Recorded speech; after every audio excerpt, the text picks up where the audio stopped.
যাদেরকে আসলে deep state বলা হয়, তাদের থেকে আমাদেরকে অফার করা হয়েছিল যে আপনারা শেখ হাসিনার যে মেয়াদ আছে 2029 সাল পর্যন্ত সেটা শেষ করেন, আপনারা শেষ করেন, আমরা আপনাদেরকে সহযোগিতা।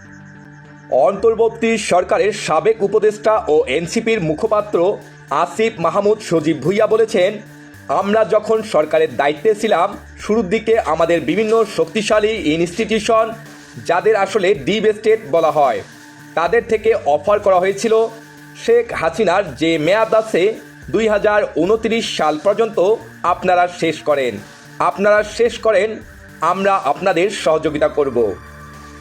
আসিফ মাহমুদ আরও বলেন, তাদের সার্টেন কিছু শর্ত ছিল, তাদের কিছু কিছু জায়গায় ফ্যাসিলিটেট করা এবং তারা রোড ম্যাপও করে নিয়ে আসছিল যে বিএনপির নেতাদের তো সাজা আছে, সাজা থাকলে সাধারণভাবে নির্বাচন দিলেও তারা নির্বাচন করতে পারবে না।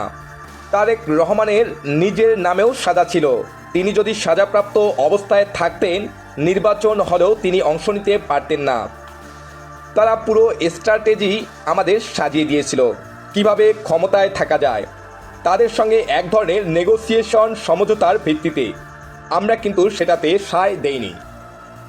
তিনি আরও বলেন, আমরা সবসময় গণতন্ত্রকে সামনে রেখে এবং সেটার প্রতি কমিটমেন্ট সরকারের ছিল বলে নির্বাচনটা হয়েছে। নির্বাচন যেন প্রশ্নবিদ্ধ না হয় সেজন্য নিজেরা আঁক বাড়িয়ে পদত্যাগ করে চলে এসেছি।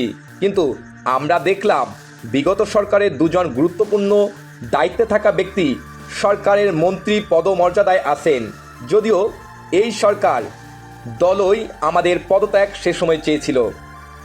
নির্বাচনের লেভেল ফিল্ডের এক ধরনের যুক্তি দাঁড় করেছে, কিন্তু তারাই এ ধরনের কার্যক্রম এখন করলো। তারাই আগের সরকারের গুরুত্বপূর্ণ দুজন দায়িত্বশীলকে তাদের সরকার মন্ত্রী হিসাবে নিল।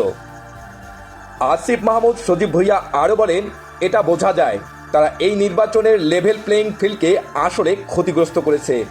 বিভিন্ন ক্ষেত্রে তাদের সুবিধা পাওয়ার জন্য এই মানুষগুলো যাদেরকে তারা এখন পুরস্কৃত করে তাদেরকেই ব্যবহার করেছে। ডিপ স্টেট এজেন্সি যদি সঙ্গে থাকতো তাহলে তো সবাই বলতে পারতো সংবিধান অনুযায়ী 29 সাল নির্বাচন হওয়া উচিত, তাহলে সরকার থাকতো 29 সাল পর্যন্ত। তা আমরা সমঝোতা করিনি। দেশের রাজনৈতিক আপডেট তথ্য পেতে চ্যানেলটি সাবস্ক্রাইব করবেন এবং ভিডিওটি ভালো লাগলে একটি লাইক দিয়ে আপনার মূল্যবান মতামত জানাতে ভুলবেন না।